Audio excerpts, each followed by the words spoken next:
নবী বলেন মুসা আলাইহিস সালাম আল্লাহর একবার প্রশ্ন করলেন, ইয়া রব আল্লিমনি দুআন আদউ বিহি, আপনি আমার এমন একটা জিকির শিক্ষা দেন যে জিকির দিয়ে আমি শুধু আপনার জিকির করব, কেউ এই জিকির করতে পারবে না, এই জিকির জানবো শুধু আমি আর জানবেন।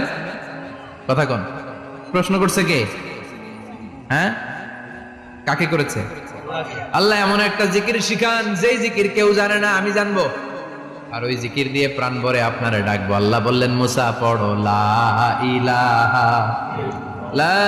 ইলাহা ইল্লাল্লাহু মুহাম্মাদুর রাসূলুল্লাহ। মুসা আলাইহিস সালাম বললেন আল্লাহ চাইলাম কি, কইলেন কি? লা ইলাহা তো জাতীয় জিকির, এটা তো আন্তর্জাতিক জিকির, এটা জানে না এমন কেউ নাই, এমনকি হিন্দু ভাইরাও জানে। কথা কন। আল্লাহ আমি তো চাইছিলাম এক্সক্লুসিভ, আমার জন্য স্পেশাল, এর চেয়ে সুন্দর আর কেউ জানবে না, এত সুন্দর একটা জিকির আপনি দিবেন, এটা আমি ডাকবো আপনারে আর আপনি শুনবেন। আল্লাহ বললেন মুসা এর চেয়ে দামি আমার কাছে না। আল্লাহু আকবার। লাউ তাদউ লা ইলাহা ইল্লাল্লাহ ফি কাফা, লা ইলাহা রে যদি মুসা এক পাল্লায় রেখে দাও, ওয়াস সামাওয়াতু সাবউ ওয়াল আরদিন, সাত আকাশ সাত জমিন যদি আরেক পাল্লায় রেখে দাও, লা ইলাহা এক পাল্লায়, সাত আকাশ সাত জমিন আরেক পাল্লায় ওজন যদি দাও, লা রাজাহাত কাফাতু লা ইলাহা ইল্লাল্লাহ, মুসা দেখবা মুহূর্তের মধ্যে লা ইলাহা ইল্লাল্লাহর পাল্লা ভারী হয়ে গেছে। সাত আকাশ সাত জমিন এক পাল্লায়, শুধু লা ইলাহা ইল্লাল্লাহ আরেক পাল্লায়, মুহূর্তে লা ইলাহার পাল্লাটারে ভারী করে দিবে কে? এটা বিপ্লবী বাণী। আমরা এটার ভিক্ষার মধ্যে লাগাইছি। এখন ভিক্ষা করার সময় লা ইলাহা আছে না নাই? একটা টাকা দিয়া যান আমি গরিব ইনসান, আখিরাতে সওয়াব পাইবেন পাহাড় সমান। একটা টাকা দিয়া যান আমি গরিব ইনসান, আছে না নাই? জুমার নামাজের সময় ভিক্ষা করে একটা টাকা দিয়া যান আর লা ইলাহার জিকির লগে, আছে না নাই? এটা আমরা ভিক্ষার জিকির বানাইছি, এটা তো বিপ্লবী বাণী। এই বাণীর পক্ষে যারা, তারা ন্যায় আর সত্যের পক্ষে চিল্লায় বলেন ঠিক কিনা?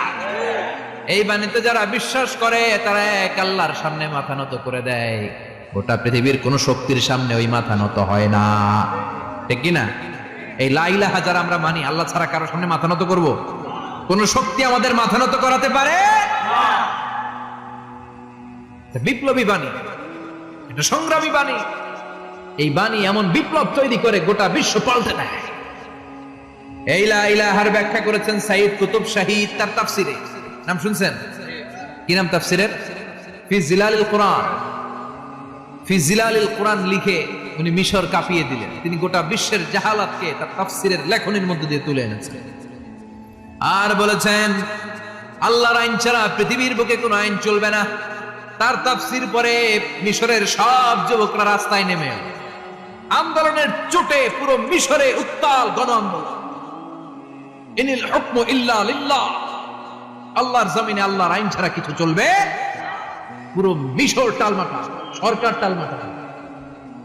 সরকার প্রধান ছিল জামাল আব্দুল নাসের, কয়টারে জেলে ভর। তখন হকের কথা বললেই জেলখানা আছে না নাই? সাইয়্যিদ কুতুব শাহীদের জেলখানায় ভরা, ওনারে জেলখানায় ভরার পরে আন্দোলন আরো 3 গুণ বেড়ে গেল। কায়রোর রাস্তায়, মিশরের রাস্তায় রাস্তায় ইসলাম প্রেমিক, কোরআন প্রেমিক যুবকদের আন্দোলন। পুরো আন্দোলনে মিশর কেঁপে উঠল। মিশর ব্যাপী আন্দোলনের গণজোয়ার। সরকারের অবস্থা খারাপ। সরকার এবার ঘোষণা দিল সাইয়্যিদ কুতুব শাহীদ মিশরের যুবকদেরকে আন্দোলনে ফেলে দেওয়ার কারণে তাকে মৃত্যুদণ্ড দেয়া হলো, ফাঁসি। যুগে যুগে কোরআনের পক্ষে যারা, এদের কাছে ফাঁসির রশি আছে না নাই? কিন্তু এই ফাঁসির রশিকে তারা থোড়াই কেয়ার করে চিল্লায় বলেন ঠিক কিনা? ফাঁসি, সাইয়্যিদ কুতুব শাহীদের ফাঁসির রায় দেয়া হলো। আদালত থেকে ফাঁসির রায় বহাল রাখা হলো। যেদিন ফাঁসি দেওয়া হবে তার 1 ঘন্টা আগের ঘটনা। কারা কর্তৃপক্ষের নিয়ম অনুযায়ী, জেল কোডের নিয়ম অনুযায়ী জেলখানার যিনি ইমাম আছে না, উনি 1 ঘন্টা আগে আইসা এই কালিমা পড়ায়, যারা ফাঁসি দেওয়া হবে এর পড়ায় লা ইলাহা মুহাম্মাদুর। তো সাইয়্যিদ কুতুব শাহীদকে কালিমা পড়ানোর জন্য ইমাম সাহেব আসছে। ফাঁসির বাকি কয় ঘন্টা, এসে বলে সাইয়্যিদ কুতুব শাহীদ আপনি পড়েন লা ইলাহা ইল্লাল্লাহ। সাইয়্যিদ কুতুব শাহীদ বলে আমার তুই কালিমা শিখাইস না, আমি কালিমা খুব ভালো জানি। যেই কালিমা পড়ানোর কারণে সরকার করে বেতন দেয়, ওই কালিমার ব্যাখ্যা করার কারণে সরকার আজকে আমারে ফাঁসি দেয়। তুই কালিমা পড়াস, করে টাকার বান্ডিল দেয়, আমি কালিমার ব্যাখ্যা করার কারণে ফাঁসির মঞ্চে দাঁড়াই, চিল্লায় বলেন ঠিক কিনা? তার মানে তোর কালিমা আমার কালিমা এক কালিমা না। এই দুই কালিমার মধ্যে পার্থক্য আছে না নাই? তোর ইমানি চেতনা আমার ইমানি চেতনা এক ইমানি চেতনা নয়। তোরে টাকা দেয়, আমারে ফাঁসি দেয়, তার মানে দুই চেতনা আলাদা, চিল্লায় বলো ঠিক কিনা? এজন্য আল্লাহ ডেকে বললেন, গোলাম এটা বিপ্লবী বাণী। এই কালেমার আন্দোলন যারা করে তারা আল্লাহ ছাড়া পৃথিবীর কাউরে ভয় পায় না, আর তারা চায় কালেমার পতাকা পৃথিবীর মধ্যে যেন পথ পথ করে উড়ে, ঠিক কিনা? বাংলার জমিনে কালেমার পতাকা উড়ুক, আমরা চাই কি চাই না? কোনো একদিন এ দেশের আকাশে কালিমার পতাকা উড়বে, সেদিন সবাই খোদাই বিধান পে দুঃখ বেদনা ভুলবে। কোনো একদিন এ দেশের আকাশে কালিমার পতাকা উড়বে, সেদিন সবাই খোদাই বিধান পে দুঃখ বেদনা ভুলবে। চিৎকার করে বলেন ঠিক কিনা? এই কালেমার সমাজ যদি হয়, ওই সমাজে কেউ লাঞ্ছিত হবে না, ওই সমাজে কোনো নারী নিগৃহীতা হবে না, ওই সমাজের কোনো কাজের মেয়েরা ধর্ষিত হবে না, ওই সমাজে দুর্নীতি থাকবে না, ঘুষ থাকবে না, চাঁদাবাজি থাকবে না, টেন্ডারবাজি থাকবে না। সমাজটারে শান্তি দিয়ে সমৃদ্ধ করে দিবে কে? এজন্য সব সময় জিকির করতে হবে একজনের, চিল্লায় বলেন তিনি কে? শ্রেষ্ঠ জিকির হচ্ছে লা ইলাহা ইল্লাল্লাহ। করতে রাজি আছেন? সব সময় জিকিরটা করতে রাজি আছেন? Every night and every day, every night and every day, never forget to say la ilaha illallah, never forget to say la ilaha illallah. পড়েন, every night and every day, every night and every day, never forget to say la ilaha illallah, never forget to say la ilaha illallah, never forget to say la ilaha illallah. When you're walking down the street, use your time and repeat and say in every heartbeat la ilaha illallah. When you're walking down the street, use your time and repeat and say in every heartbeat la ilaha illallah. Every night and every day, every night and every day, never forget to say la ilaha illallah. চিল্লায় বলেন ঠিক কিনা? দিনে রাতে যে কোনো মুহূর্তে আমাদের জিহ্বার মধ্যে থাকবে কি? কথা বলেন, জিহ্বায় থাকবে কি? এজন্য বিশ্বনবী বললেন, আফদালুয যিকরি লা ইলাহা ইল্লাল্লাহ, আল্লাহর কাছে সবচাইতে প্রিয় জিকির হলো লা ইলাহা ইল্লাল্লাহ। আবার বিশ্বনবী বললেন, আহাব্বুল কালামে ইলাল্লাহি আরবা, আল্লাহর কাছে সবচাইতে প্রিয় কথা হলো চারটা। কয়টা? সুবহানাল্লাহ, আলহামদুলিল্লাহ, লা ইলাহা ইল্লাল্লাহ। সুবহানাল্লাহ, লা ইলাহা ইল্লাল্লাহ, মুহাম্মাদুর রাসূলুল্লাহ। সুবহানাল্লাহ পড়েন। চারটা কথা আল্লাহর কাছে সবচেয়ে প্রিয়। একটা হচ্ছে সুবহানাল্লাহ, আরেকটা হচ্ছে আলহামদুলিল্লাহ, আরেকটা হচ্ছে লা ইলাহা ইল্লাল্লাহ, আরেকটা হচ্ছে আল্লাহু আকবার। এই যে শুরুতে তিনটা তাকবীর দিছি, এই তাকবীরটা আল্লাহর প্রিয় কথা যে চারটায়, চারটার মধ্যে একটা আছে না নাই? আওয়াজ করে পড়েন আল্লাহু আকবার। সবচেয়ে প্রিয় আল্লাহর কাছে এই চারটা কথা। লা ইয়াদুররুকা বিআইয়িহিন্না বাদাতা, বিষ্ণু বললেন এই চারটার যেটা দিয়ে শুরু করতে মন চায় করো, কোনো সমস্যা নেই। সুবহানাল্লাহ পড়েন। এজন্য ফরজ নামাজের পরে এই তাসবিহগুলো পড়বেন। আব্দুল্লাহ ইবনে আমর ইবনে আস তিনি বর্ণনা করেন, আমি বিশ্বনবীকে আঙ্গুলের গিরা দিয়ে এই তাসবিহগুলো পড়তে দেখেছি।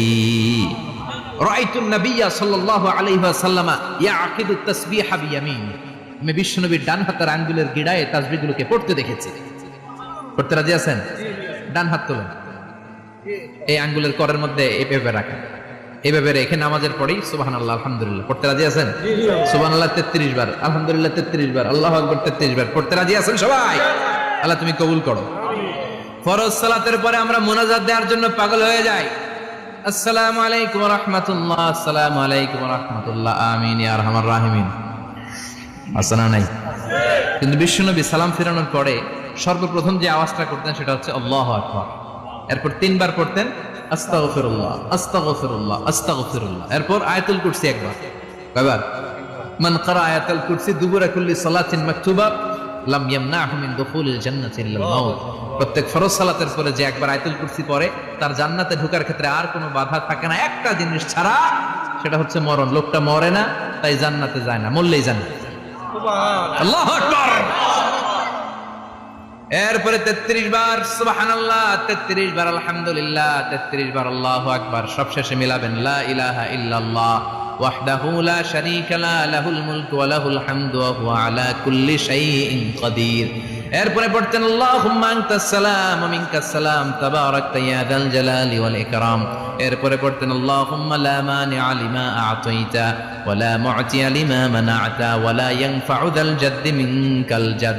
এরপরে পড়তেন আল্লাহুম্মা ইন্না নাসআলুকাল হুদা ওয়াত তুকা ওয়াল আফাফা ওয়াল গিনা। এরপরে পড়তেন আল্লাহুম্মা আ'ইন্না আলা যিকরিকা ওয়া শুকরিকা ওয়া হুসনি ইবাদাতিক। সুবহানাল্লাহ পড়েন।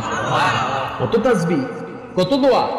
আবার ফজরের সময় পড়তেন আল্লাহুম্মা বিকা আসবাহনা ওয়া বিকা আমসাইনা ওয়া বিকা নাহইয়া ওয়া বিকা নামুতু ওয়া ইলাইকান নুশুর। সুবহানাল্লাহ পড়েন। এগুলো পড়ে না?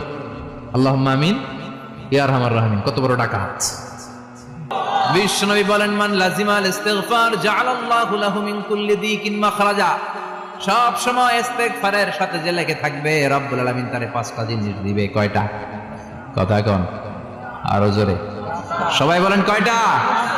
নাম্বার 1, জাআলাল্লাহু লাহু মিন কুল্লি দিকিন মাখরাজা। বিপদে পড়লে বিপদ থেকে উদ্ধার করবে কে? আমাদের তো কোনো বিপদ নাই না? আছে। কত বিপদ।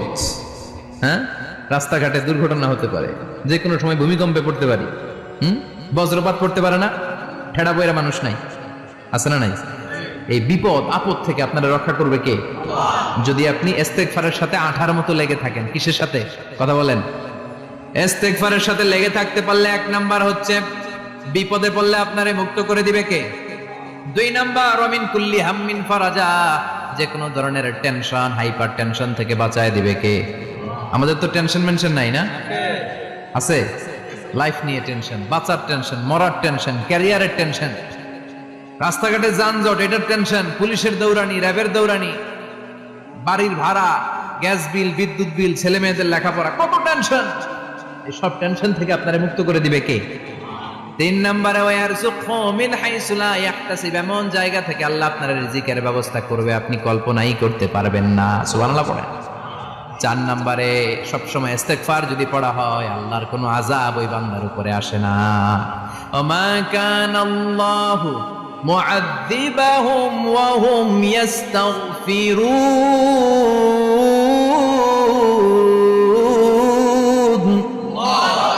যতক্ষণ আমার বান্দা আমার কাছে ইস্তেগফার পড়তে থাকে আমার কোনো আযাব বান্দারে পাবে না। যতক্ষণ ইস্তেগফার পড়বেন আল্লাহর কোনো আযাব আপনার উপর আসবে না। 4টা গেল। 5 নাম্বার, বারবার ইস্তেগফার পড়লে রফিক ভাই আল্লাহ আপনার মুস্তাজাবুদ দাওয়া বানাবে। দোয়া করা মাত্র কবুল করে নেবে কে? আল্লাহ। মুস্তাজাবুদ দাওয়া বুঝেন তো? মানে যিনি হাত তুলতে দেরি কবুল হতে দেরি হয় না। বারবার ইস্তেগফার পড়ে দেখেন যে আপনার দোয়া কেমনে কবুল হয়। ইমাম আহমদ ইবনে হাম্বলের নাম শুনেছেন? হাম্বলি মাযহাবের প্রতিষ্ঠাতা। হানাফি, শাফিঈ, মালিকি, 4 নাম্বারটা আপনারা বলেন। হাম্বলি। এই হাম্বলি মাযহাবের ইমামের নাম আহমদ ইবনে হাম্বল। জগৎ বিখ্যাত মুহাদ্দিস। একক স্বতন্ত্র হাদিসের কিতাব হিসেবে পৃথিবীতে সবচেয়ে বড় যে হাদিসের কিতাব ওইটার নাম মুসনাদ আহমদ ইবনে হাম্বল। 40,000 হাদিসের কালেকশন আছে। এই ইমাম আহমদ ইবনে হাম্বল ওনার শেষ জীবনটা হাদিস পড়ানো, হাদিস কালেকশনের জন্য ব্যয় করেছেন। শহরের পর শহর, দেশ থেকে দেশ, দেশান্তরে ঘুরতেন একটা হাদিসের জন্য। উনি সফরে বেরিয়েছেন হাদিস কালেকশনের জন্য। প্রচন্ড শীতের রাত, উনি মাগরিবের নামাজ এশারের নামাজ পড়ে একটা মসজিদে শুয়ে পড়লেন, আর শুয়ে শুয়ে হাদিস পড়তেছেন। কি পড়তেছেন? কথা বলেন। আর মনে মনে ভাবলেন রাতটা মসজিদে কাটায় দিই, ফজরের নামাজ পড়ে আবার বেরোবো। কিন্তু দারোয়ান এসে বলে মসজিদে থাকতে পারবেন না, ওঠেন। দারোয়ান আছে না, কথা কন। আহমদ ইবনে হাম্বল বললেন আমি শুধু রাতটা থাকতে চাই, আমি তো ফজরেরও মুসল্লি, ফজর নামাজ পড়বো তো এই মসজিদে, আমার থাকতে দাও। দারোয়ান তো দেয় না, কেন? মসজিদে থাকার জায়গা না, যান মিয়া। উনি যে আহমদ ইবনে হাম্বল এটা চিনে নাই, থাকতে দেয়। কি করবে এখন? উনি কাঁথা গুছিয়ে হাদিসের কিতাব নিয়ে কাদের মধ্যে ব্যাগ নিয়ে মসজিদ থেকে বেরোয় গেলেন। কি আর করবেন, প্রচন্ড শীত, আর কাঁপতেছেন বুড়ো মানুষ। পথিমধ্যে দেখলেন বাজার, বাজার একজন খাব্বাজ, শাবুন খাব্বাজ, যুবক রুটি বিক্রেতা। সে রুটি বিক্রি করে, চুলার মধ্যে রুটি সেকে। সে যে সালাম দিল আসসালামু আলাইকুম, যুবক বলে ওয়ালাইকুম আসসালাম। আহমদ ইবনে হাম্বল বলে যুবক আমার যাওয়ার জায়গা নেই, সফরে বেরিয়েছি, খুব শীতে কষ্ট পাচ্ছি, রাতে যদি তোমার এই চুলা থেকে একটু আগুন পোহাই কোনো সমস্যা? যুবক বলে না না সমস্যা না, আহলান ওয়া সাহলান, খোশ আমদেদ, আসেন আসেন, আপনি আগুন পোহাইলে আমার সমস্যা কি? সুবহানাল্লাহ পড়েন। আল্লাহ শুকরিয়া করে উনি বসলেন আর আগুন পোহাচ্ছেন। আর খেয়াল করলেন যুবক রুটি বানায় আর পরে আস্তাগফিরুল্লাহ, রুটির দলা বানায় পরে আস্তাগফিরুল্লাহ, খামির বানায় আর পরে আস্তাগফিরুল্লাহ, রুটি নিয়ে উনুনের ভিতরে চুলার ভিতরে সেকা দেয় আর পরে আস্তাগফিরুল্লাহ। দোকানদারের কাছে কেউ আসলেই সে রুটি দেয় আর পরে আস্তাগফিরুল্লাহ। ক্রেতার কাছ থেকে টাকা নিয়ে ক্যাশ বক্সে রাখে আর কি পড়ে? আবার রুটি বানানো শুরু করে আর কি পড়ে? খালি এটাই পড়তেছে। ইমাম আহমদ ইবনে হাম্বল তো অবাক, কিরে এটা আবার কেমন যুবক, খালি আস্তাগফিরুল্লাহ। উনি প্রশ্ন করলেন যুবক ঘটনা কি? আসার পর থেকেই তোমার দেখতেছি তুমি রুটি বানাও, রুটি বিক্রি করো আর পড়ো আস্তাগফিরুল্লাহ, মালাকা ইয়া শাবাব। যুবক বলে আস্তাগফিরুল্লাহ আমার সবচেয়ে বেশি পছন্দের আমল, আমি সবসময় আঠার মতো ইস্তেগফারের সাথে লেগে থাকি আর সবসময় পড়তে থাকি আস্তাগফিরুল্লাহ, আর এর বদৌলতে আল্লাহ আমারে মুস্তাজাবুদ দাওয়া বানিয়ে দিয়েছে। আহমদ ইবনে হাম্বল তো অবাক, আনতা মুস্তাজাবুদ দাওয়া, তুমি মুস্তাজাবুদ দাওয়া রুটিওয়ালা? আমি এত বছর হাদিস পড়াই, আমিও তো মুস্তাজাবুদ দাওয়া না, আর তুমি রুটি বেচো বাজারে, তুমি মুস্তাজাবুদ দাওয়া, তুমি দোয়া করলে সব কবুল হয়ে যায়? যুবক বলে না আনা মুস্তাজাবুদ দাওয়া, আমি আমার জীবনে যত দোয়া করেছি কবুল করে নিয়েছে কে? আল্লাহ। সব দোয়া কবুল করে নিয়েছে আল্লাহ, একটা দোয়া ছাড়া। কয়টা? আহমদ ইবনে হাম্বলের কৌতূহল, কিউরিয়াসিটি আরো বেড়ে গেল। কি? সব দোয়া কবুল হয়েছে একটা দোয়া ছাড়া। মাযালিকা দুআ ইয়া শাব, কি সেই দোয়া? যুবক এবার বলতে শুরু করলো আমার জীবনে যে দোয়াটা আল্লাহ কবুল করে নাই সেটা হচ্ছে আমি আল্লাহর কাছে অনেক চেয়েছি, অনেক দোয়া করেছে যে আল্লাহ শুনেছি এই জামানার সবচেয়ে বড় মুহাদ্দিস, তার নাম নাকি ইমাম আহমদ ইবনে হাম্বল। আল্লাহ তোমার কাছে আমার চাওয়া আমি যেন এই ইমাম আহমদ ইবনে হাম্বলের দেখে মরতে পারি, আমি যেন ইমাম আহমদ ইবনে হাম্বলের হাতে হাত রেখে মুসাফা করতে পারি আর তার কপালে একটা চুমু এঁকে দিতে পারি। আহমদ ইবনে হাম্বল আবেগপ্রবণ হয়ে গেলেন, চোখের পানি ছেড়ে দিলেন, বললেন যুবক তোমার এই দোয়াটাও কবুল হয়ে গিয়েছে। আহমদ ইবনে হাম্বলের দেখা আর সাক্ষাৎ পাওয়ার জন্য আহমদ ইবনে হাম্বলের বাড়িতে তোমার যাওয়ার দরকার নাই, আহমদ ইবনে হাম্বল তোমার দরবারে ছুটে এসেছে।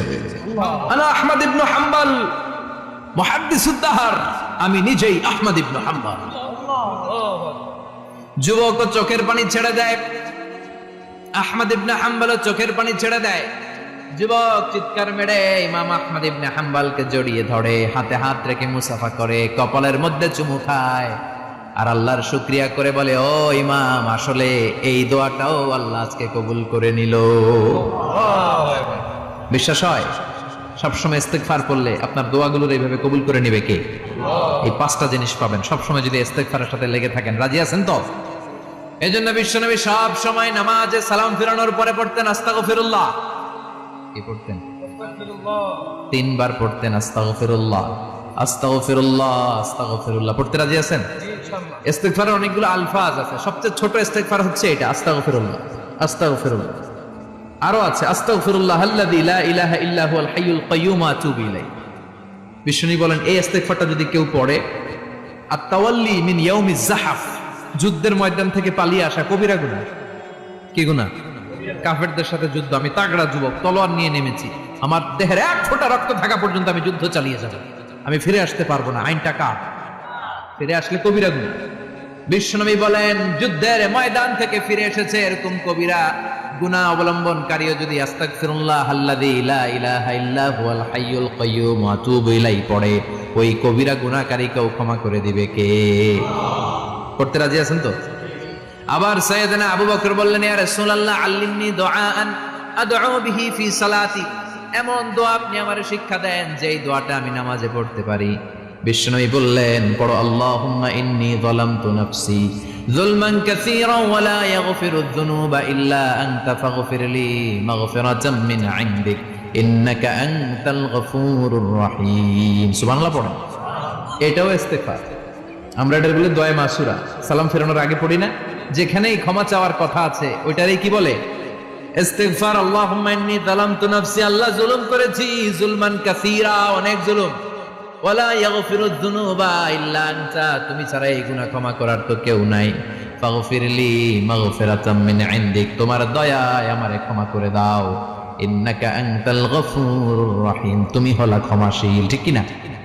এটাও ইস্তিগফার, এটাও পড়বে। আর এই সব ইস্তিগফারের শ্রেষ্ঠ ইস্তিগফারের নাম সাইয়্যিদুল ইস্তিগফার।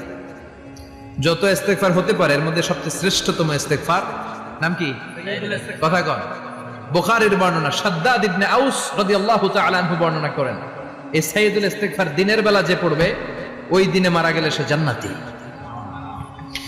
এই সাইয়্যিদুল ইস্তেগফার রাতের বেলা যে পড়বে ওই রাতে যদি ইন্তেকাল হয় ওই লোকটা জান্নাতি। মুখস্থ আছে না? কার কার মুখস্থ হাত তুলেন। মাশাআল্লাহ, তাবারাকাল্লাহ, মাশাআল্লাহ, মাশাআল্লাহ।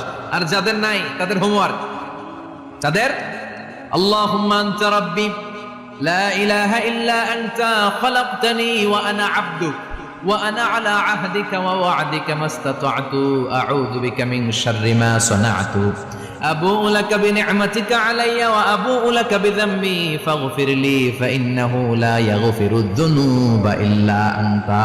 সুবহানাল্লাহ পড়েন। আজকে রাতে পড়ছেন, মারা গেলে জান্নাতি। চিল্লায় পড়েন না আল্লাহু আকবার। এজন্য বিশ্বনবী বলেন, আমার আগের গুনাহ মাফ, পরের গুনাহ মাফ, তারপরেও প্রতিদিন আমি 70 বার তওবা ইস্তেগফার পড়ি। আজকে থেকে পড়তে রাজি আছেন তো? ইনশাআল্লাহ। বেশি বেশি ইস্তেগফার পড়া যাবে না? একটু প্রাণ খুলে দিল খুলে আওয়াজ করে পড়েন তো আস্তাগফিরুল্লাহ। আর জোরে পড়েন আস্তাগফিরুল্লাহ। আবার সবাই পড়েন আস্তাগফিরুল্লাহ। সব সময় তওবা ইস্তেগফার যারা পড়ে তাদেরকে পছন্দ করে কে? আল্লাহ। সব সময় জিকির করে করে জিহ্বাটারে যারা ভিজিয়ে রাখে তাদেরকেও পছন্দ করে কে? আল্লাহ বলেন, ওয়াযকুর রাব্বাকা ফি নাফসিকা তাদাররুআন ওয়া খীফাতান ওয়া দুনাল জাহরি মিনাল কওলি বিল গুদুওয়ি ওয়াল আসাল ওয়া লা তাকুম মিনাল গাফিলিন। সুবহানাল্লাহ পড়েন। আল্লাহ বলেন, ওয়াযকুর রাব্বাকা ফি নাফসিক, আল্লাহরে মনে মনে ডাকো। তাদাররুআন ওয়া খীফা, আল্লাহর জিকির করতে আল্লাহ বলেছেন ফি নাফসিক। বুঝতেছেন অর্থ? ফি নাফসিকা, মনে মনে আল্লাহর জিকিরটা করো। তাদাররুআন ওয়া খীফা, তাদাররুআন মানে বিনয়ের সাথে, with full of humility, submission and humbleness, বিনয়ের সাথে আল্লাহরে ডাকো। ওয়া খীফা, গোপনে গোপনে ডাকো। দুনাল জাহারি মিনাল কওল, চিৎকার চেঁচামেচি করে ডেকো না। কার কথা? আওয়াজ করে জিকির করো না। এই যে আমরা মাহফিলে লা ইলাহা ইল্লাল্লাহ জিকির করে, এটা তালিম। উদ্দেশ্য কি? তালিমের জন্য আওয়াজ করে জিকির জায়েজ আছে, কিন্তু ব্যক্তিগত জিকিরের যে ইবাদতটা এটা আস্তে আস্তে হইতে হবে, এটা ভদ্রভাবে হতে হবে, চিল্লাচিল্লি করে নয়। আবার তালিমের জিকির ওইটাও ভদ্রভাবে। ইন্নাল্লাহা জামিল ইউহিব্বুল জামাল, আমার আল্লাহ সুন্দর, আমার আল্লাহর জিকিরের মধ্যেও সৌন্দর্য আছে না নাই? কিন্তু এদেশে জিকিরের ভেতরে লাফালাফি আছে না নাই? বেশি না কম? কি বসেন বসেন, হ্যাঁ বসে যান তো, অনেক ধরনের আছে জিকির। হ্যাঁ বসেন বসেন, বসে যান। হ্যাঁ হাইবার আলী, এটা কি আবার জালালি? তো এই যে ইন্নাল্লাহা জামিল ইউহিব্বুল জামাল, আমার আল্লাহ সুন্দর, আমার আল্লাহর জিকিরের মধ্যেও সৌন্দর্য আছে না নাই? তালিমের উদ্দেশ্যে সবাই মিলে জিকির করা যায়, কিন্তু চিল্লাফাল্লা করা যাবে না, লাফালাফি করা যাবে না, মাথা ডানে বায়ে ঝোলানো যাবে না, ঠিক কিনা? কিন্তু লাফালাফির জিকির আছে না নাই? লাফাইতে লাফাইতে, হ্যাঁ গাছের আগায় বাঁশের আগায়। আবার যিনি জিকির পরিচালনা করে ওনার কান্দে যাই ওঠে, আছে না নাই? বিশ্বনবী সাহাবাদের নিয়ে জিকির করছেন, সাহাবারা লাফাতে লাফাতে খেজুর গাছের আগায়। হাদিসে আছে না এটা? বিশ্বনবী সাহাবাদেরকে নিয়ে জিকির করছেন, লাফাতে লাফাতে আবু বকর বিশ্বনবীর কাঁধের উপরে। আছে, হাদিসে আছে। এটা জিকির নয়। কি সুন্দর দেখেন, ইসলাম বোঝা কত সহজ। ওয়াযকুর রাব্বাকা ফি নাফসিকা তাদাররুআ ওয়া খাইফা, গোপনে জিকির করো, ভদ্রতার সাথে বিনয়ের সাথে জিকির করো। ওয়ালা তাকুম মিনাল গাফিলিন দুনাল জাহারি মিনাল কওল, চিৎকার চেঁচামেচি করে জিকির করো না। যারা চিৎফাল দিয়ে হই হই হই হই করে, আছে না? হই হই হই হই হই হইয়ের ভিতরে আল্লাহর নাম আছে। হ্যাঁ, এই যে হুই হাই হুই হাই এই স্টাইলের যে জিকির, এটার ভিতরে আমার আল্লাহর নাম আছে? আল্লাহর নাম যদি না থাকে ওইটা জিকির হবে? কথা বলেন। বিষ্ণু বললেন, খবরদার, চিৎকার চেঁচামেচি করে লাফালাফি করে যারা জিকির করে এরা মনে করে আল্লাহ কানে শুনে না। কথা বলেন। আপনি গোপনেও আল্লাহর ডাকলে আপনার ডাকে সাড়া দিবে কে? এজন্য রাব্বুল আলামিন বলেন, ফাযকুরুনি আযকুরকুম ওয়াশকুরুলি ওয়ালা তাকফুরুন। বান্দা, আমার জিকির তোমরা করো, আমিও তোমাদের জিকির করব। ঠিক কি না? আমরা যদি আল্লাহর জিকির করি, আমাদের জিকির করে কে? সুবহানাল্লাহ কইবেন না? আমরা আল্লাহর জিকির করে, আল্লাহ নাকি আমাদের জিকির করে? জানো তো কথা এটা। আবার হাদিসে কুদসিতে আল্লাহ বললেন, ফাইন যাকারানি ফি নাফসি যাকারতুহু ফি নাফসি। আমার বান্দা যদি একা একা আমার জিকির করে, আমি আমার বান্দারে একা একা স্মরণ করি। ওয়া ইন যাকারানি ফি মালাইন যাকারতুহু ফি মালাইন খায়রিম মিনহু। এরকম মহা সম্মেলন করে যদি কেউ আমি আল্লাহর জিকির করে, আমি এর চেয়েও বড় মহা সম্মেলন ফেরেশতাদেরকে নিয়ে করে আমার বান্দারে স্মরণ করি। ওয়া ইন তাকাররাবা ইলাইয়া শিবরান তাকাররাবতু ইলাইহি যিরাআন।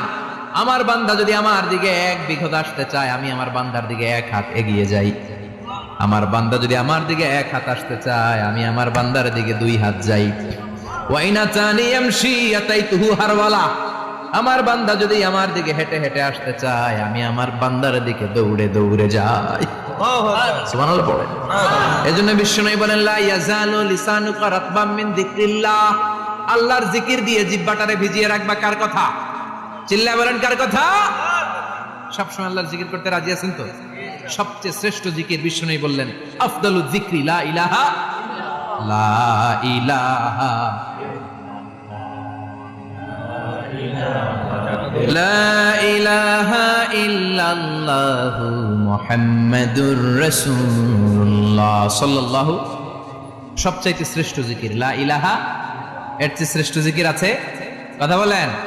বিশ্বনবী বললেন, মান ক্বালা লা ইলাহা ইল্লাল্লাহ সিদকান মিন কলবিহি, একনিষ্ঠতার সাথে অন্তর থেকে কেউ যদি জীবনে একবার বলে লা ইলাহা ইল্লাল্লাহ, দাখালাল জান্নাহ। তার যদি পাপ থাকে, অন্যায় থাকে, ওই পাপ আর অন্যায়ের শাস্তিগুলার পরে কোনো না কোনো দিন আমার ওই বান্দা জান্নাতে ঢুকবে। একবার যদি খালিসান মিন কলবিহি সে পড়ে লা ইলাহা ইল্লাল্লাহ, তার জন্য জান্নাতকে অবধারিত করে দিয়েছে কে? আবার এটার নাম আল্লাহ দিয়েছে কালিমায়ে। কথা বলেন। দরাবাল্লাহু মাসালান কালিমাতান তাইয়িবাতান কাশাজারাতিন তাইয়িবাতিন আসলুহা সাবিতুন ওয়া ফারউহা ফিস সামা। সুবহানাল্লাহ। পবিত্র বাণী এটা কালিমায়ে তাইয়িবা। আবু সাঈদ আল খুদরি থেকে বর্ণিত, মুস্তাদরেকে হাকিম আর সহিহ ইবনে হিব্বানে এসেছে। বিশ্বনবী বলেন, মুসা আলাইহিস সালাম আল্লাহর একবার প্রশ্ন করলেন, ইয়া রাব আল্লিমনি দুআন আদউ বিহি। আপনি আমার এমন একটা জিকির শিক্ষা দেন যে জিকির দিয়ে আমি শুধু আপনার জিকির করব, কেউ এই জিকির করতে পারবে না। এই জিকির জানবো শুধু আমি আর জানবেন। কথা কোন? প্রশ্ন করছে কে? হ্যাঁ, কাকে করেছে? আল্লাহ এমন একটা জিকির শিখান যেই জিকির কেউ জানে না, আমি জানবো, আর ওই জিকির দিয়ে প্রাণ ভরে আপনারে ডাকবো। আল্লাহ বললেন, মুসা পড়ো লা ইলাহা লা ইলাহা ইল্লাল্লাহু মুহাম্মাদুর রাসূলুল্লাহ। মুসা আলাইহিস সালাম বললেন, আল্লাহ চাইলাম কি, কইলেন কি? লা ইলাহা তো জাতীয় জিকির, এটা তো আন্তর্জাতিক জিকির, এটা জানে না এমন কেউ নাই। এমনকি হিন্দু ভাইরাও জানে। কথা কন। আল্লাহ আমি তো চাইছিলাম এক্সক্লুসিভ, এক্সক্লুসিভ, আমার জন্য স্পেশাল। এর চেয়ে সুন্দর আর কেউ জানবে না। এত সুন্দর একটা জিকির আপনি দিবেন, এটা আমি ডাকবো আপনারে আর আপনি শুনবেন। আল্লাহ বললেন, মুসা এর চেয়ে দামি আমার কাছে না। আল্লাহু আকবার। লাউ তাদউ লা ইলাহা ইল্লাল্লাহ ফি কাফা, লা ইলাহা রে যদি মুসা এক পাল্লায় রেখে দাও, ওয়াস সামাওয়াতু সাবউ ওয়াল আরদিন, সাত আকাশ সাত জমিন যদি আরেক পাল্লায় রেখে দাও, লা ইলাহা এক পাল্লায়, সাত আকাশ সাত জমিন আরেক পাল্লায় ওজন যদি দাও, লা রাজাহাত কাফাতু লা ইলাহা ইল্লাল্লাহ, মুসা দেখবা মুহূর্তের মধ্যে লা ইলাহা ইল্লাল্লাহর পাল্লা ভারী হয়ে গেছে। সাত আকাশ সাত জমিন এক পাল্লায়, শুধু লা ইলাহা ইল্লাল্লাহ এক পাল্লায়, মুহূর্তে লা ইলাহার পাল্লাটারে ভারী করে দিবে কে? এটা বিপ্লবী বাণী। আমরা এটার ভিক্ষার মধ্যে লাগাইছি। এখন ভিক্ষা করার সময় লা ইলাহা আছে না নাই? একটা টাকা দিয়া যান আমি গরিব ইনসান, আখিরাতে সওয়াব পাইবেন পাহাড় সমান। একটা টাকা দিয়া যান আমি গরিব ইনসান, আছে না নাই? জুমার নামাজের সময় ভিক্ষা করে একটা টাকা দিয়া যান, আর লা ইলাহার জিকির লগে আছে না নাই? এটা আমরা ভিক্ষার জিকির বানাইছি, এটা তো বিপ্লবী বাণী। এই বাণীর পক্ষে যারা, তারা ন্যায় আর সত্যের পক্ষে চিল্লায় বলেন ঠিক কিনা? এই বাণীতে যারা বিশ্বাস করে তারা এক আল্লাহর সামনে মাথা নত করে দেয়। গোটা পৃথিবীর কোন শক্তির সামনে ওই মাথা নত হয় না, ঠিক কিনা? এই লা ইলাহা যারা আমরা মানি, আল্লাহ ছাড়া কারো সামনে মাথা নত করব? কোন শক্তি আমাদের মাথা নত করাতে পারে? বিপ্লবী বাণী, এটা সংগ্রামী বাণী। এই বাণী এমন বিপ্লব তৈরি করে গোটা বিশ্ব পাল্টে দেয়। এই লা ইলাহার ব্যাখ্যা করেছেন সাইয়্যিদ কুতুব শাহীদ তার তাফসিরে। নাম শুনছেন? কি নাম তাফসিরের? ফি জিলালিল কুরআন। ফি জিলালিল কুরআন লিখে উনি মিশর কাঁপিয়ে দিলেন। তিনি গোটা বিশ্বের জাহালাতকে তার তাফসিরের লেখনের মধ্যে দিয়ে তুলে এনেছেন। আর বলেছেন আল্লাহর আইন ছাড়া পৃথিবীর বুকে কোনো আইন চলবে না। তার তাফসির পরে মিশরের সব যুবকরা রাস্তায় নেমে এলো। আন্দোলনের চোটে পুরো মিশরে উত্তাল গণ আন্দোলন। ইনিল হুকমু ইল্লা লিল্লাহ, আল্লাহর জমিনে আল্লাহর আইন ছাড়া কিছু চলবে? পুরো মিশর টালমাটাল, সরকার টালমাটাল। সরকার প্রধান ছিল জামাল আব্দুল নাসের। কয়টারে জেলে ভর? তখন হকের কথা বললেই জেলখানা আছে না নাই? সাইয়্যিদ কুতুব শাহীদের জেলখানায় ভরা হয়। ওনারে জেলখানায় ভরার পরে আন্দোলন আরো 3 গুণ বেড়ে গেল। কায়রোর রাস্তায়, মিশরের রাস্তায় রাস্তায় ইসলাম প্রেমিক, কোরআন প্রেমিক যুবকদের আন্দোলন। পুরো আন্দোলনে মিশর কেঁপে উঠল। মিশর ব্যাপী আন্দোলনের গণজোয়ার। সরকারের অবস্থা খারাপ। সরকার এবার ঘোষণা দিল সাইয়্যিদ কুতুব শাহীদ মিশরের যুবকদেরকে আন্দোলনে ঠেলে দেওয়ার কারণে তাকে মৃত্যুদণ্ড দেয়া হলো। ফাঁসি। যুগে যুগে কোরআনের পক্ষে যারা, এদের কাছে ফাঁসির রশি আছে না নাই? কিন্তু এই ফাঁসির রশিকে তারা থোড়াই কেয়ার করে চিল্লায় বলেন ঠিক কিনা? ফাঁসি। সাইয়্যিদ কুতুব শাহীদের ফাঁসির রায় দেয়া হলো। আদালত থেকে ফাঁসির রায় বহাল রাখা হলো। যেদিন ফাঁসি দেওয়া হবে তার 1 ঘন্টা আগের ঘটনা। কারা কর্তৃপক্ষের নিয়ম অনুযায়ী, জেল কোডের নিয়ম অনুযায়ী জেলখানার যিনি ইমাম আছে না, উনি 1 ঘন্টা আগে আইসা এই কালিমা পড়ায়। যারা ফাঁসি দেওয়া হবে এর পড়ায় লা ইলাহা মুহাম্মাদুর। তো সাইয়্যিদ কুতুব শাহীদ তো কালিমা পড়ানোর জন্য ইমাম সাহেব আসছে। ফাঁসির বাকি কয় ঘন্টা, এসে বলে সাইয়্যিদ কুতুব শাহীদ আপনি পড়েন লা ইলাহা ইল্লাল্লাহ। সাইয়্যিদ কুতুব শাহীদ বলে আমারে তুই কালিমা শিখাইস না, আমি কালিমা খুব ভালো জানি। যেই কালিমা পড়ানোর কারণে সরকার করে বেতন দেয়, ওই কালিমার ব্যাখ্যা করার কারণে সরকার আজকে আমারে ফাঁসি দেয়। তুই কালিমা পড়াস, তোরে টাকার বান্ডিল দেয়, আমি কালিমার ব্যাখ্যা করার কারণে ফাঁসির মঞ্চে দাঁড়াই। চিল্লায় বলেন ঠিক কিনা? তার মানে তোর কালিমা আমার কালিমা এক কালিমা। এই 2 কালিমার মধ্যে পার্থক্য আছে না নাই? তোর ইমানি চেতনা আমার ইমানি চেতনা এক ইমানি চেতনা নয়। তোরে টাকা দেয়, আমারে ফাঁসি দেয়, তার মানে 2 চেতনা আলাদা। চিল্লায় বলো ঠিক কিনা? এজন্য আল্লাহ ডেকে বললেন গোলাম, এটা বিপ্লবী বাণী। এই কালেমার আন্দোলন যারা করে তারা আল্লাহ ছাড়া পৃথিবীর কাউরে ভয় পায় না। আর তারা চায় কালেমার পতাকা পৃথিবীর মধ্যে যেন পথ পথ করে উড়ে, ঠিক কিনা? বাংলার জমিনে কালেমার পতাকা উড়ুক, আমরা চাই কি চাই না? কোনো একদিন এ দেশের আকাশে কালিমার পতাকা উড়বে, সেদিন সবাই খোদাই বিধান পে দুঃখ বেদনা ভুলবে। কোনো একদিন এ দেশের আকাশে কালিমার পতাকা উড়বে, সেদিন সবাই খোদাই বিধান পে দুঃখ বেদনা ভুলবে। চিৎকার করে বলেন ঠিক কিনা? এই কালেমার সমাজ যদি হয়, ওই সমাজে কেউ লাঞ্ছিত হবে না, ওই সমাজে কোনো নারী নিগৃহীত হবে না, ওই সমাজের কোনো কাজের মেয়েরা ধর্ষিত হবে না, ওই সমাজে দুর্নীতি থাকবে না, ঘুষ থাকবে না, চাঁদাবাজি থাকবে না, টেন্ডারবাজি থাকবে না। সমাজটারে শান্তি দিয়ে সমৃদ্ধ করে দিবে কে? এজন্য সব সময় জিকির করতে হবে। একজনের চিল্লায় বলেন তিনি কে? শ্রেষ্ঠ জিকির হচ্ছে লা ইলাহা ইল্লাল্লাহ। করতে রাজি আছেন? সব সময় জিকিরটা করতে রাজি আছেন?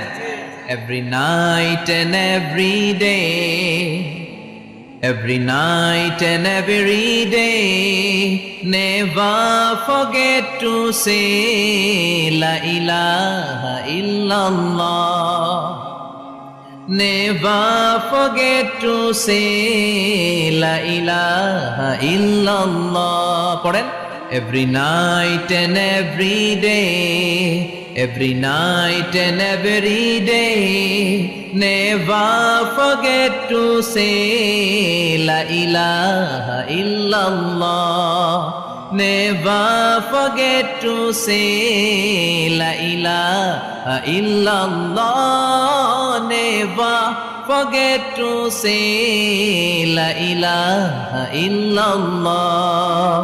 When you're walking down the street, use your time and repeat and say in every heartbeat la ilaha illallah. When you're walking down the street, use your time and repeat and say in every heartbeat la ilaha illallah.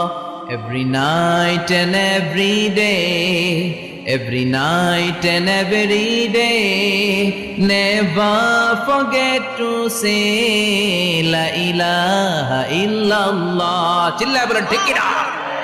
দিনে রাতে যে কোনো মুহূর্তে আমাদের জিহ্বার মধ্যে থাকবে কি? কথা বলেন, জিহ্বায় থাকবে কি? এজন্য বিশ্বনবী বললেন আফদালুয যিকরি লা ইলাহা ইল্লাল্লাহ। আল্লাহর কাছে সবচাইতে প্রিয় জিকির হলো লা ইলাহা ইল্লাল্লাহ। আবার বিশ্বনবী বললেন আহাব্বুল কালামে ইলাল্লাহি আরবাআ। আল্লাহর কাছে সবচাইতে প্রিয় কথা হলো চারটা। কয়টা? সুবহানাল্লাহ, আলহামদুলিল্লাহ, লা ইলাহা ইল্লাল্লাহ। সুবহানাল্লাহ, লা ইলাহা ইল্লাল্লাহ, মুহাম্মাদুর রাসূলুল্লাহ। সুবহানাল্লাহ পড়েন। চারটা কথা আল্লাহর কাছে সবচেয়ে প্রিয়। একটা হচ্ছে সুবহানাল্লাহ, আরেকটা হচ্ছে আলহামদুলিল্লাহ, আরেকটা হচ্ছে লা ইলাহা ইল্লাল্লাহ, আরেকটা হচ্ছে আল্লাহু আকবার। এই যে শুরুতে তিনটা তাকবীর দিছি, এই তাকবীরটা আল্লাহর প্রিয় কথা যে চারটায়, চারটার মধ্যে একটা আছে না নাই? আওয়াজ করে পড়েন আল্লাহু আকবার। সবচেয়ে প্রিয় আল্লাহর কাছে এই চারটা কথা। লা ইয়াদুররুকা বিআইয়িহিন্না বাদাতা। বিষ্ণু বললেন এই চারটার যেটা দিয়ে শুরু করতে মন চাই করো, কোনো সমস্যা নেই। সুবহানাল্লাহ পড়েন। এজন্য ফরজ নামাজের পরে এই তাসবিহগুলো পড়বেন। আব্দুল্লাহ ইবনে আমর ইবনে উলাস তিনি বর্ণনা করেন, আমি বিশ্বনবীকে আঙ্গুলের গিরা দিয়ে এই তাসবিহগুলো পড়তে দেখেছি। রাআইতুন নাবিয়্যা সাল্লাল্লাহু আলাইহি ওয়াসাল্লাম ইয়াকিদু তাসবিহা বিয়ামিন। আমি বিশ্বনবীর ডান হাতের আঙ্গুলের গিরায় তাসবিহগুলোকে পড়তে দেখেছি। পড়তে রাজি আছেন? ডান হাত তোলেন, এই আঙ্গুলের করের মধ্যে এইভাবে রাখেন, এইভাবে রেখে নামাজের পরেই সুবহানাল্লাহ, আলহামদুলিল্লাহ পড়তে রাজি আছেন? সুবহানাল্লাহ 33 বার, আলহামদুলিল্লাহ 33 বার, আল্লাহু আকবার 33 বার। পড়তে রাজি আছেন সবাই? আল্লাহ তুমি কবুল করো। ফরজ সালাতের পরে আমরা মুনাজাত দেওয়ার জন্য পাগল হয়ে যাই। আসসালামু আলাইকুম ওয়া রাহমাতুল্লাহ, আসসালামু আলাইকুম ওয়া রাহমাতুল্লাহ, আমিন ইয়া আরহামার রাহিমিন। আসসানা নাই? কিন্তু বিশ্বনবী সালাম ফেরানোর পরে সর্বপ্রথম যে আওয়াজটা করতেন সেটা হচ্ছে আল্লাহু আকবার। এরপর 3 বার পড়তেন আস্তাগফিরুল্লাহ, আস্তাগফিরুল্লাহ, আস্তাগফিরুল্লাহ। এরপর আয়াতুল কুরসি একবার। কয়বার? মান ক্বারা আয়াতুল কুরসি দুবুরা কুল্লি সালাতিন মাকতুবা লাম ইয়ামনাহু মিন দুখুলিল জান্নাতি ইল্লাল মাউত। প্রত্যেক ফরজ সালাতের পরে যে একবার আয়াতুল কুরসি পড়ে তার জান্নাতে ঢোকার ক্ষেত্রে আর কোনো বাধা থাকে না, একটা জিনিস ছাড়া, সেটা হচ্ছে মরণ। লোকটা মরে না তাই জান্নাতে যায় না, মরলেই জান্নাত। সুবহানাল্লাহ, আল্লাহু আকবার। এরপরে 33 বার সুবহানাল্লাহ, 33 বার আলহামদুলিল্লাহ, 33 বার আল্লাহু আকবার। সবশেষে মিলাবেন লা ইলাহা ইল্লাল্লাহ ওয়াহদাহু লা শারীকা লা লাহুল মুলকু ওয়া লাহুল হামদু ওয়া হুয়া আলা কুল্লি শাইইন কাদির। এরপরে পড়তেন আল্লাহুম্মা আনতাস সালাম ওয়া মিনকাস সালাম তাবারাকতা ইয়া যাল জালালি ওয়াল ইকরাম। এরপরে পড়তেন আল্লাহুম্মা লা মানিআ লিমা আ'তাইতা ওয়া লা মু'তিয়া লিমা মানা'তা ওয়া লা ইয়ানফা'ু যাল জাদ্দি মিনকাল জাদ। এরপরে পড়তেন আল্লাহুম্মা ইন্না নাসআলুকাল হুদা ওয়াত তুকা ওয়াল আফাফা ওয়াল গিনা। এরপরে পড়তেন আল্লাহুম্মা আ'ইন্না আলা যিকরিকা ওয়া শুকরিকা ওয়া হুসনি ইবাদাতিক। সুবহানাল্লাহ পড়েন। কত তাসবিহ, কত দোয়া। আবার ফজরের সময় পড়তেন আল্লাহুম্মা বিকা আসবাহনা ওয়া বিকা আমসাইনা ওয়া বিকা নাহইয়া ওয়া বিকা নামুতু ওয়া ইলাইকান নুশুর। সুবহানাল্লাহ বলেন। এগুলো পড়ে না? আল্লাহুম্মা আমিন ইয়া আরহামার রাহিমিন। কত বড় ডাকাত। ফরজ সালাতের পরে তাসবিহগুলো পড়বেন। কথা বলেন, পড়তে রাজি আছেন সবাই? আর তাসবিহ শেষ হলে দোয়া করেন, সমস্যা নাই। দোয়া করতে হবে কার কাছে? বিশ্বনবী বললেন দোয়া মুখল ইবাদা, দোয়া হলো ইবাদতের নির্যাস। যার দোয়া নাই ওর কিচ্ছু নাই। দোয়া করেন নাই তো নামাজে কাজ হবে না, দোয়া করেন নাই রোজায় কাজ হবে না। কথা কোন? আর দোয়া মুখল ইবাদা, দোয়া হচ্ছে ইবাদতের নির্যাস। আবার তিরমিজির বর্ণনায় বললেন আর দোয়া হুয়াল ইবাদা, দোয়াটাই নাকি ইবাদত। দোয়াটা ইটসেলফ, এইটাই ইবাদত। নামাজ যেমনি ইবাদত, রোজা যেমনি ইবাদত, হাত তুলে যে দোয়া করলেন এইটাও ইবাদত। সুবহানাল্লাহ পড়েন। এটা মুমিনের ওয়েপন, সিলাহুল মুমিন। সাপ্লিকেশন, দোয়ার ইংরেজিতে বলে সাপ্লিকেশন। সাপ্লিকেশন is the weapon of believers. এটা বিশ্বাসীদের অস্ত্র। সবকিছুর কারামতি যেখানে শেষ, দোয়ার কারামতি ওইখানে। এরকম অনেক শুনবেন ক্যান্সারে আক্রান্ত, দুরারোগ্য ব্যাধি, বাংলাদেশের চিকিৎসা শেষ, ইন্ডিয়া গেছে, কয় বাঁচবো 3 মাস। কয় মাস? এরপরে 7 বছর বাইসা ছিল। কেমনে বাঁচল? কেমনে? দোয়া। দোয়ার পাওয়ার আছে না নাই? তবে দোয়াটা দোয়ার মতো হতে হবে। সিনসিয়ার দোয়া ইজ লাইক এ মিসাইল। একনিষ্ঠ দোয়া এটা মিসাইলের মতো। মিসাইল হামলা করলে ইঞ্চি ইঞ্চি যেখানে মিসাইল বোমাটা পড়ার কথা ঠিক ওখানে পড়ে। ড্রোন হামলা করলে ঠিক ওখানে, ব্যালিস্টিক ক্ষেপণাস্ত্র নিক্ষেপ করলে লক্ষ্য বস্তু যেমনি ভিত করে, তেমনি দোয়ার মতো দোয়া করলে মুহূর্তেই দোয়া কবুল হয়ে যায়। আমরা দোয়ার মতো দোয়া করতে জানি না। কেমন করে দোয়া করতে হয় আমাদের জানা নাই, এজন্য দোয়াও কবুল হয় না। চিল্লা এখন ঠিক কিনা? কিন্তু আল্লাহ ওয়াদা দিয়েছেন উজিবু দাওয়াতাদ দাঈ ইযা, আমার বান্দা দোয়া করলে আমি দোয়া কবুল করি। আমার বান্দা চাওয়া মাত্রই আমি কবুল করে নেই। সুবহানাল্লাহ পড়েন। যত দোয়া আপনি করেছেন সব কবুল, সব। অল অফ ইউর দোয়াজ আর অ্যাকসেপ্টেড। সব কবুল হয়েছে আল্লাহর কসম। অনেকে বলবে হুজুর এটা আবার কি কইলেন? এতক্ষণ তো ভালোই কইতেছিলেন। সব দোয়া আবার কবুল হয় কেমনে? আমি তো জীবনে কত কিছু চাইলাম, কত কিছু তো পাই নাই। আছেন এরকম অনেকে? অনেক পেরেশান, আফসোস করে হুজুর চাইলাম আল্লাহ দিল না। 4টা মাইয়া, এবার কাবা ধরে চাই আইছি পোলার কথা, এটাও হয়েছে মাইয়া। আছে না নাই? 5টা ছেলে হয়েছে, মেয়ের জন্য বুকটা হাহাকার। হজে যে আরাফাতের ময়দানে চেয়ে আসলাম, এইবারও হয়েছে আর একটা পোলা। আছে না নাই? কত কিছু চাইলাম, পাইলাম না, দিল না আল্লাহ। বলে না আপনার সব দোয়া কবুল। তবে কবুল হওয়ার 3টা সিস্টেম আছে। কয়টা? কয়টা? আপনি যত দোয়া করছেন সব কবুল, কারণ আল্লাহর কাছে কিছু চাইলে আল্লাহ ফিরাইয়া দিতে জানে না। সুবহানাল্লাহ কোন? চাওয়া মাত্রই আল্লাহ বলে অ্যাকসেপ্টেড, যা কবুল। দিব দিব না এটা বলতে জানে না, চাওয়া মাত্রই বলে দিব। 3 সিস্টেম। নাম্বার 1, আপনি আল্লাহর কাছে দোয়া করলেন, চাইলেন, আল্লাহ বলে দিব, বলেই তিনি দিয়ে দেন আর আপনি খুশি হয়ে যান, পেয়ে গেলেন। নাম্বার 2, আপনি আল্লাহর কাছে দোয়া করলেন, চাইলেন, তখনও আল্লাহ বলে দিব, তবে এখন না, সবুর, একটু পরে দিব। কখন দিলে আমার জন্য ভালো, আমার চেয়েও ভালো জানে কে, পরে দিবে। নাম্বার 3, চাইলেন, দোয়া করলেন, আল্লাহ তখনও বলে দেব, তবে এখনো না, পরেও না, কিয়ামতের দিন যেদিন বিপদে পড়বে ওই দিন দেব। যেদিন তোর বাবা তোরে চিনবে না, তোর মা তোরে চিনবে না, বন্ধু বন্ধুরে চিনবে না, পীর সাহেব মুরিদরে চিনবে না, মুরিদ পীর সাহেবরে চিনবে না, ইমাম সাহেব মুসল্লিরে চিনবে না, মুসল্লি ইমাম সাহেবরে চিনবে না, কেউ কাউরে চিনবে না। ওই কঠিন দিনে তোরে আমি বাঁচাইয়া দেব। তাই দোয়া যা করছেন ছোটবেলা থেকে আজকে পর্যন্ত, লস হয়েছে না লাভ? লস না লাভ? এই জন্য বেশি বেশি দোয়া করার দরকার আছে না নাই?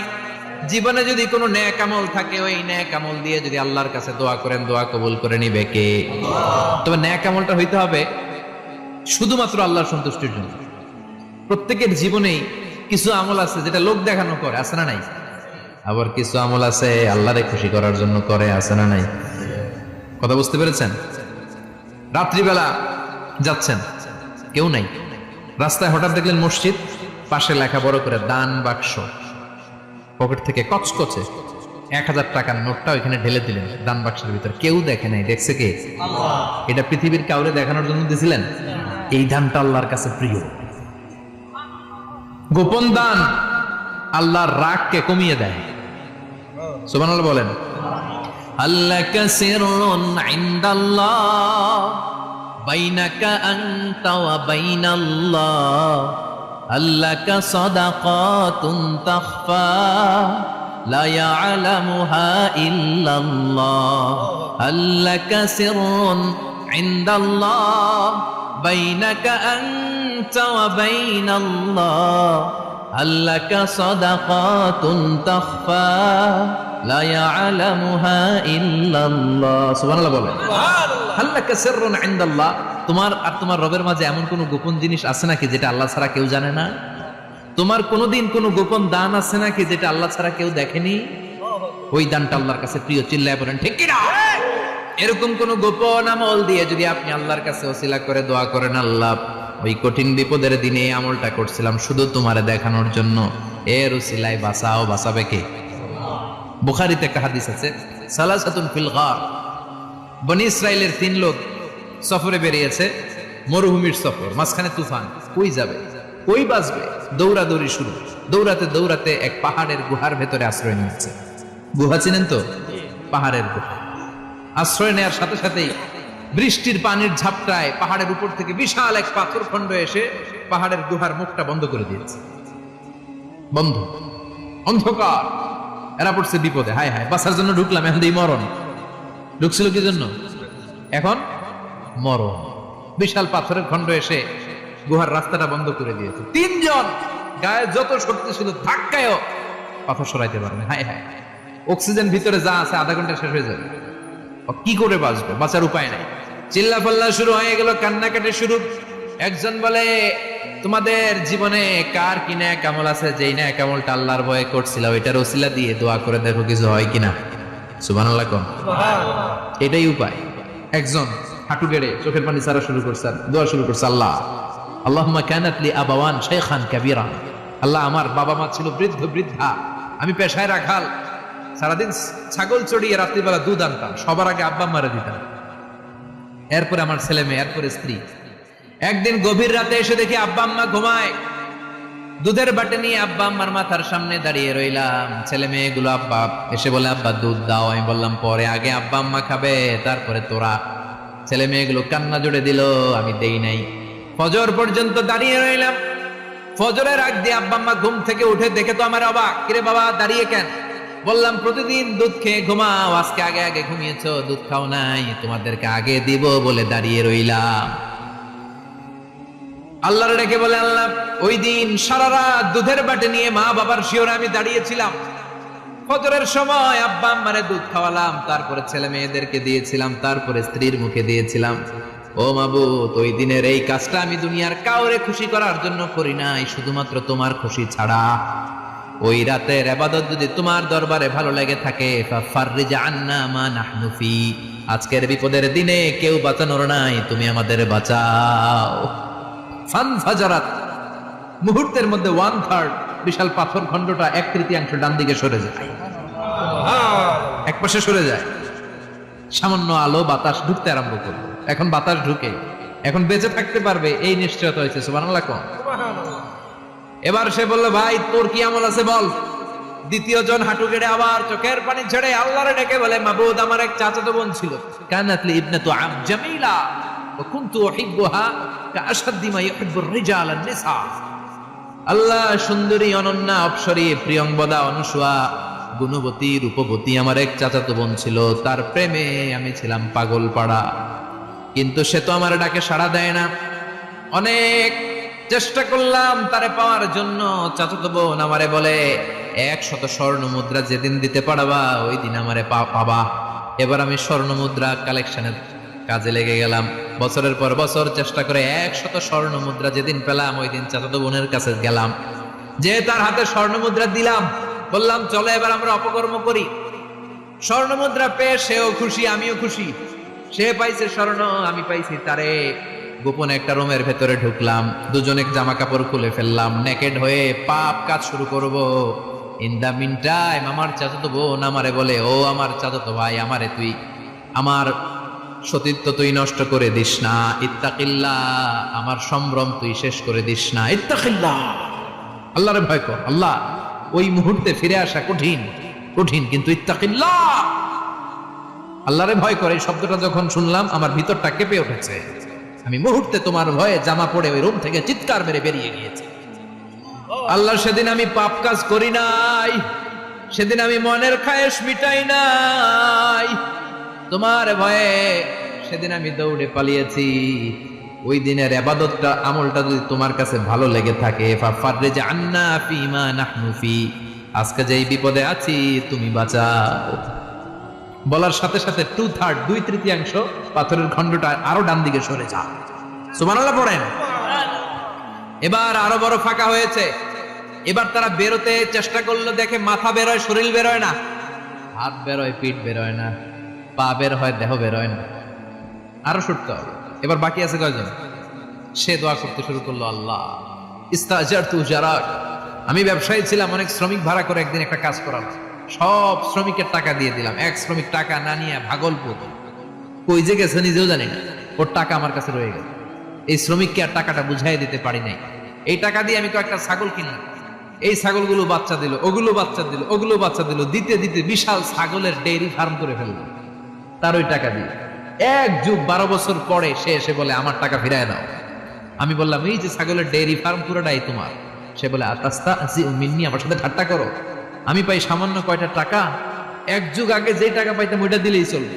আমি বললাম, ও শ্রমিক, তোমার টাকা দিয়ে আমি ছাগল কিনে ব্যবসা করেছি, ছাগল বাচ্চা দিয়েছে, বাড়তে বাড়তে বাড়তে বাড়তে আজকের বিশাল এই ডেইরি ফার্ম, এই ডেইরি ফার্মের মালিক আমি নই, তুমি নিয়ে যাও। বলার সাথে সাথে শ্রমিক আনন্দে নাচতে নাচতে ডেইরি ফার্ম নিয়ে যায়। ও আল্লাহ, ওই দিন যদি সে যতটুকু টাকা পাওনা ছিল অতটুকু দিলেই সে খুশি হয়ে যেত, শুধু তোমার খুশির জন্য পুরো ডেইরি ফার্ম আমি তারে দিয়ে দিয়েছিলাম। আল্লাহু আকবার। আল্লাহ, আজকের এই বিপদের দিনে আমার সেদিনের আমলটা যদি তোমার কাছে ভালো লাগে তুমি বাঁচাও। বলতে দেরি, মুহূর্তের মধ্যে বিশাল প্রকাণ্ড পাথর খণ্ডটা অন্যদিকে দৌড়ে চলে যায়। পাহাড়ের গুহা ওপেন, পাথর খণ্ড নাই। আল্লাহর শুকরিয়ার তাকবীর দিতে দিতে 3 জন বের হয়ে যায়। সুবহানাল্লাহ পড়েন। সহিহ বুখারীর বর্ণনা, সহিহ হাদিস। নিজের এমন কোন নেক আমল যদি থাকে যে আমলটা শুধু আল্লাহর জন্য করেছিলাম, ওই নেক আমলের ওসিলা দিয়ে দোয়া করলে দোয়া কবুল করবে কে? করতে রাজি আছেন তো? প্রতিদিন 100 বার তাওবা ইস্তেগফার করতে রাজি আছেন?